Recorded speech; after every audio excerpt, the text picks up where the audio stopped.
Want to know how to get the most out of your iron clubs? Copy what the best in the world do. When we look at iron players, professionals, there are some things that they all do, and that's what we're covering in this video. So these are the three kind of must do, or the three essential things that you have to do with your irons in order to get the most out of them. Non-negotiables. There's no one out there playing great golf who doesn't do all of these three things.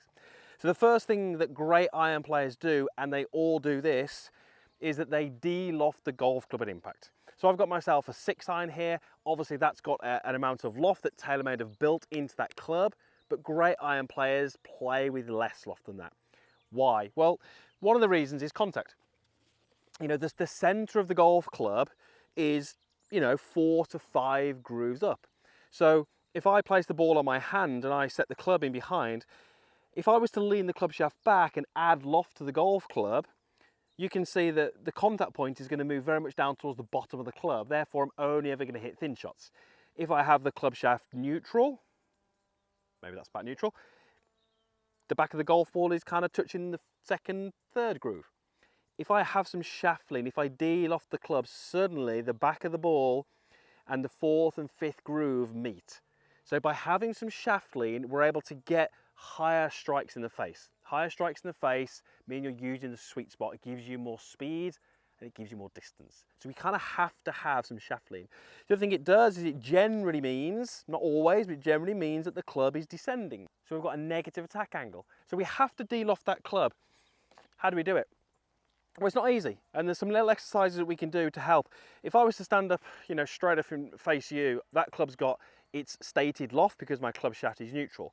If we simply push the hands forwards, all that happens really is that loft stays the same, but the club points more out to the right. So if I did that down at the ball and literally just push my hands forward, all I do is I twist the loft to point more to the right. So I'm not really doing it the right way. What we actually have to do, if you can see from that face on camera, is notice my lead wrist. Notice how there is some shape in that. It's a little bit of a cup in that wrist. If I was to have my hands forwards but keep the club pointing where I want it to, so I'm keeping the leading edge nice and vertical, now I've de-lofted the club, and you'll notice that my lead wrist is now pretty flat.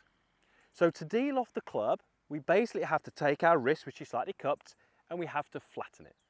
That's how we do it. So the first little exercise I want you to do is literally just up in front of you here. We're going to do it out of posture so it feels a little bit easier to do.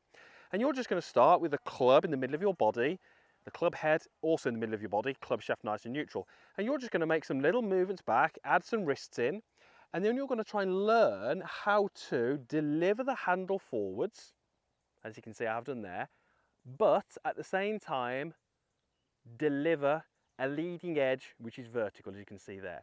And if you watch me do that again, how do I get that club face back to vertical? It's in that lead wrist. So how do we go from a slightly cupped to a flat lead wrist? Well, I don't want you to think about that. I want you to think about the leading edge. Because if you can get that leading edge to return to vertical with some shaft lean, you will be moving that wrist correctly.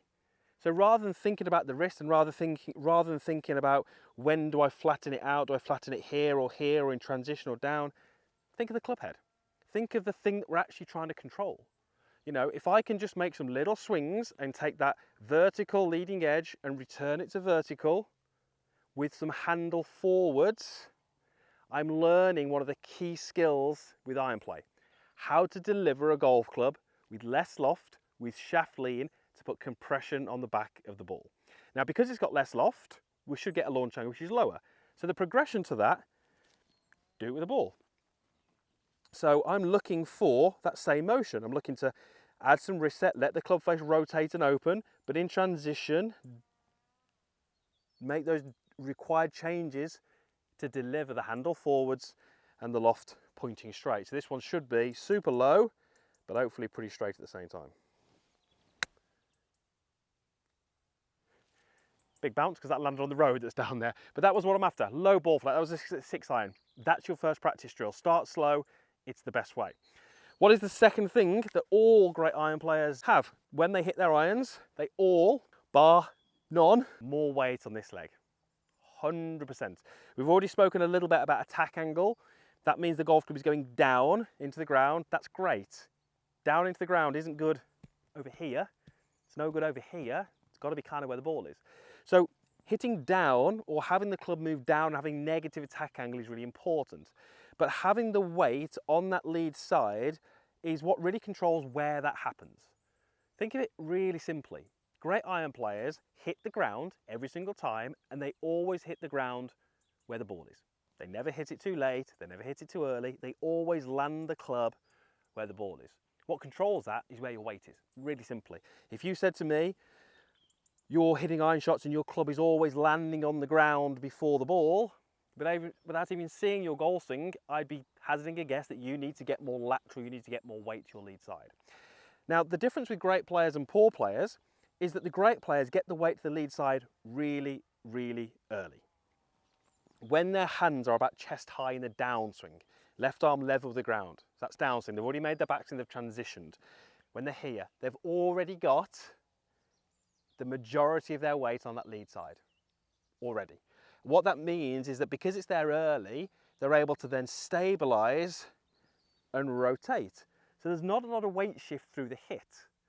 What you're going to find is if you know where your end position should be, that nice balanced position, if you get too much into your right side, you start your downswing, your hands, your weight's here, through the ball, you're going to be having a lot of weight shift because you kind of know where you need to be. You might finish here and think to yourself, well, yeah, I got my weight through.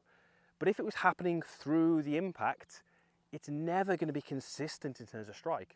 The great players load it early, stabilize it, land the club every single time. So what I want you to do is a little fall exercise. What you're going to try and do is as you make your backswing, you're going to very slightly lift your lead side, your lead foot. And I'm talking to the point where you possibly wouldn't even see that.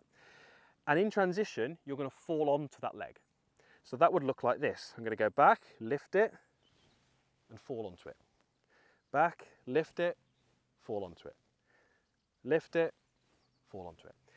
If I keep my mass, which is the center of me, in between my heels as I turn, and I do want to do that, if I lift this foot, I'm going to fall forwards. I can't stop that. So if you don't fall forwards, that's telling you and telling me that in your backswing, you go this way. Because now when I lift, I don't fall. So we're looking for a backswing where you keep your mass, that's kind of the middle of you between your heels. And then if you lift that foot momentarily, you'll fall. And when you stop yourself falling, because you won't fall over, that's you applying pressure. And because you lifted that foot at the end of the backswing, that pressure is going to be under that foot early.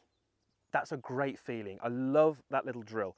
And you can do that with that club. You know, you can just go in front of a mirror, hands across your shoulders, and just rehearse that feeling. But great players do that. They get their weight to their lead side really early. So I'm actually going to hit a shot here, and I'm going to try and do that. I'm going to lift that foot in transition.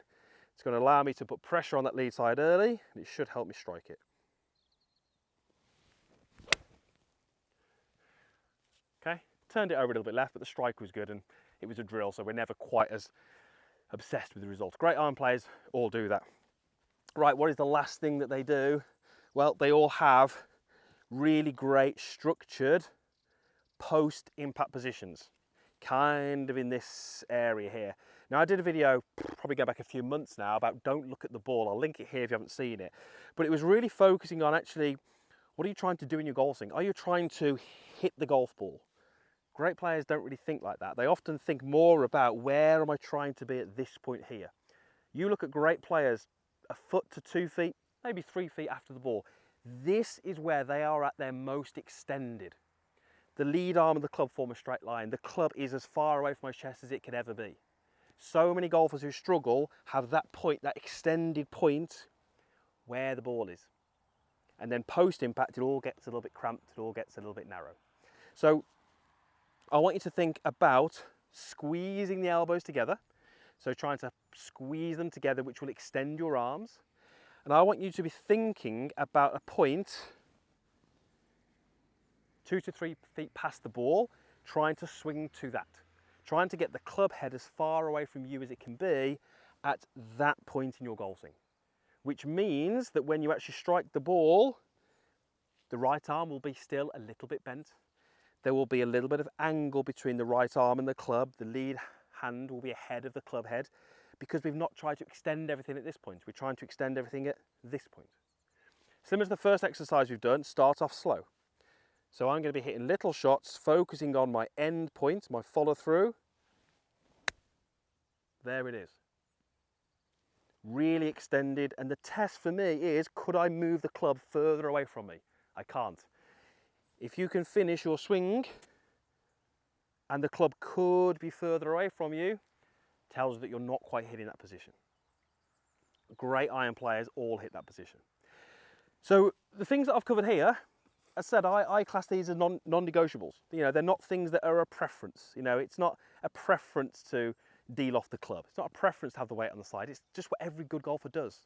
And so it's a pretty simple way to get better. Look at what the best players do, find the commonalities, what do they all do, and try and follow those guides. So, I mean, what a beautiful hole this is. This is Costa Navarino. This is the Bay Course, the 9th hole. Let's go ahead and hit one. It's definitely not a 6-iron off the tee, but let's go and hit one anyway.